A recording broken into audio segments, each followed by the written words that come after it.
So, Goseichu, arigatou gozaimasu. Ladies and gentlemen, I have the great honor to invite Tun Dr. Mahathir Mohamad, Prime Minister of Malaysia, to take the stage. Silakan, Tun.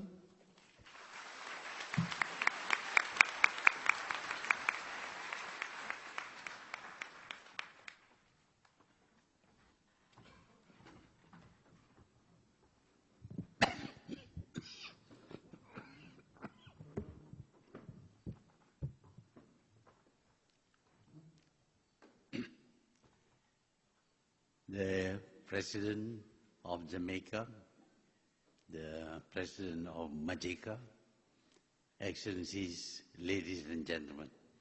Firstly, I would like to say thank you to Tan Sri Azman for his kind words. I have come this time to Japan to meet Japanese businessmen, members and supporters of JAMECA. But before I talk about MAJECA and JAMECA, I would like to explain that Malaysia has had a change of government. In many countries, changes of government occur regularly. But in Malaysia, this change in government has occurred 61 years after independence. For those 61 years, the country was ruled by one party. Nobody thought that there will be any other party to rule Malaysia. But because of the failures of the previous government, the people of Malaysia wanted to see a change. And the change involves choosing the opposition parties to form the new government. Although many did not expect this to be achieved because the previous government was so powerful, yet on the 9th of May this year, the opposition won the elections with a good majority. And the transition happened without any problems, without any violence. This is a sort of achievement for a developing country, because in many developing countries, changes of government involves violence and even assassinations. But Malaysia was able to achieve this change without any violence, quite smoothly. And now a new government has been installed. And of course, people wonder what this new government is all about. What is it? What is the difference between this government and the previous governments? Also, they found that this new government is headed by a man who was a leader in the old government. So they believe that there wouldn't be much of a change because the leadership is by the same person. But because of the wrongdoings of the previous government, I left the government, I left the party, and decided to join the opposition and to espouse their struggle. They feel that Malaysia was not democratic enough, that Malaysia was not being ruled according to the laws of the country, that we have forgotten about democracy and the like. In fact, the previous government was known throughout the world not as a democracy, but as a kleptocracy, a government by unlawful people. Now, the job is how to restore the government to its previous form. This is very difficult because in the first place, the previous government had borrowed huge sums of money, and we do not know how to repay the loans that we they have raised. Indeed, had they gone on to win in the last election, they would be borrowing even more. And if they borrow even more, certainly the country would not be able to pay the loans and may become bankrupt. The situation that we inherited from the first government is bad in terms of the finances of the country. We have borrowed, or the previous government have borrowed more than 1 trillion ringgit. Of course, if you multiply it by yen, it will be even more. 1 trillion ringgit is a sum that we have never heard of. Certainly, we have never borrowed that much money. Now, this new government has to repay the debts, and that is going to be a very difficult thing to do. At the same time, the previous government machinery was also spoiled by the previous government.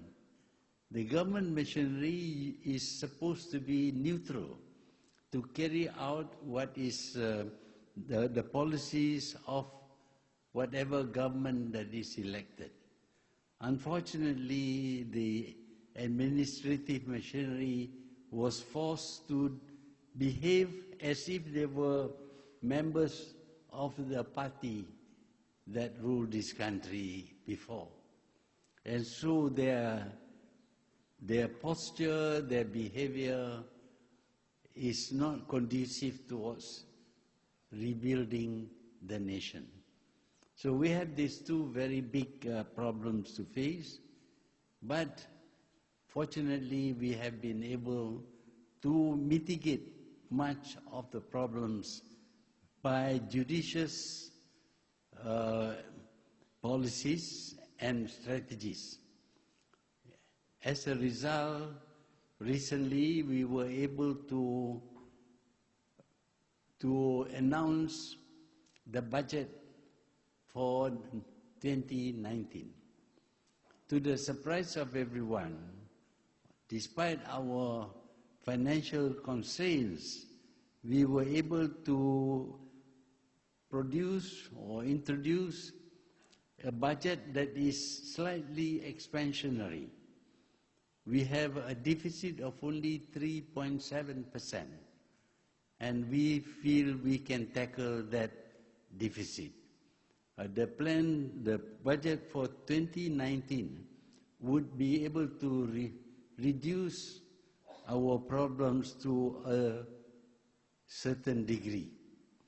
So, despite having problems, we have found ways in order to rebuild the economy of the country and the administration of the country. We believe that we can improve further, and we will be able to run the country in a way that would be acceptable not only to its people, but also to foreign people who have interest in Malaysia. Malaysia had always been an open country, a country that believes in freedom, freedom not only of expression, but freedom in terms of doing business. We were not restrictive to the degree that will force foreign investors to avoid coming to Malaysia. Because of that policy, Malaysia has benefited much from foreign direct investments. And now that same policy will be implemented. We will adhere to the belief that foreign direct investment have a role to play in the resuscitation, in the rebuilding of the Malaysian economy. We will be very free, we will be very business friendly, we will be very accessible to businessmen, whether they are domestic or foreign.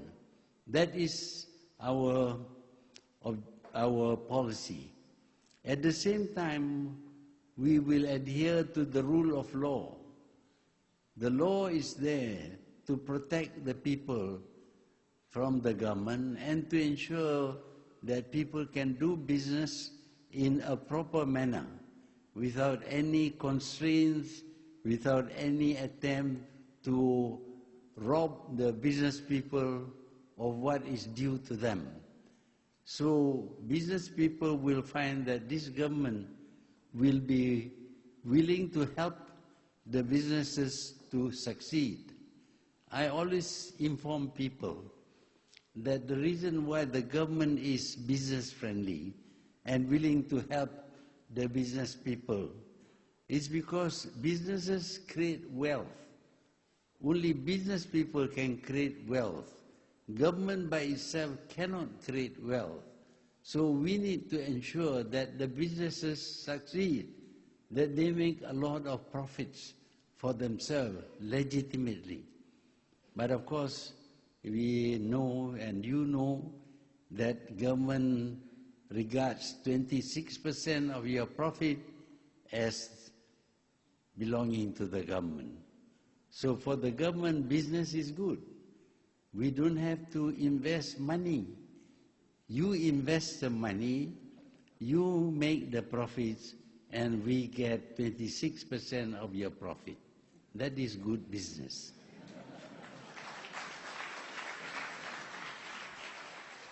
So you can be assured that this government will be helping you to succeed in your business. If you come to do business in Malaysia, you are our guest, and we will treat you as our guest. We will look into your problems. We will resolve these problems, and we will try to ensure that all obstacles are removed so that you can do business in Malaysia feeling very comfortable because the government is your friend. This is what we intend to do. We also want to uphold the rule of law. Of course, laws are not always good. Some laws are oppressive, and some laws are good for the people, for the business community. But we can assure you that we will do away with oppressive laws, and we will enact new laws that will help the private sector do business in Malaysia. You can be sure that your business will be protected by the laws of the country. As soon as you have reached agreement with your partner or you have obtained the permission of the government, you are now protected by the laws of this country. There will be no discrimination against either local investors or foreign investors. We know that when we do this, we stand to benefit. If we are obstructive or oppressive, then there will be no business, and if there are businesses, they will not be successful, and the government will not be able to create wealth for the country and to grow and develop the country. As you know, Malaysia before was a poor country when we became independent. We were totally dependent upon the mining of tin and rubber, and later on palm oil. But those industries cannot enrich us very much. They will help, but they are not wealth creating as much as investments in manufacturing. That is why we decided to change the country from being an agrarian-based country to an industrialized country. And since we have no knowledge about industry, we have to depend upon foreign investors. And because of our policies, foreign investors come from all over the world. I must say that the Japanese responded very early to our policy. Among the first foreign investment that we had in Malaysia was by Panasonic, originally known as National. they were willing to invest in Malaysia. And today they have many factories and plants in Malaysia producing all kinds of products. Now we need more investments in high-tech and IT-based industries, because this will enrich our country further. But for this, we need to train our people. We need to have people who are educated in this new knowledge. And we are doing just that, so that when you come to invest in Malaysia, in new industries, there will be workers, there will be managers, there will be executives who are familiar with the new industries. So I hope that JAMECA will once again focus on Malaysia. Focus on Malaysia because Malaysia is going to be your profit center. You will benefit much from investing in Malaysia. And when you invest in Malaysia, I promise you, the government will always look upon you as a guest who should be treated well by us as the host. That is Malaysia under the new government. It is business friendly, and you can be assured that your business in Malaysia will prosper because of the policies of this new government, made up of the former opposition parties, but very well attached to principles of democracy, freedom, and the rule of law. So I thank you very much for this opportunity to speak to you, and I hope I can answer your questions, if any. I thank you.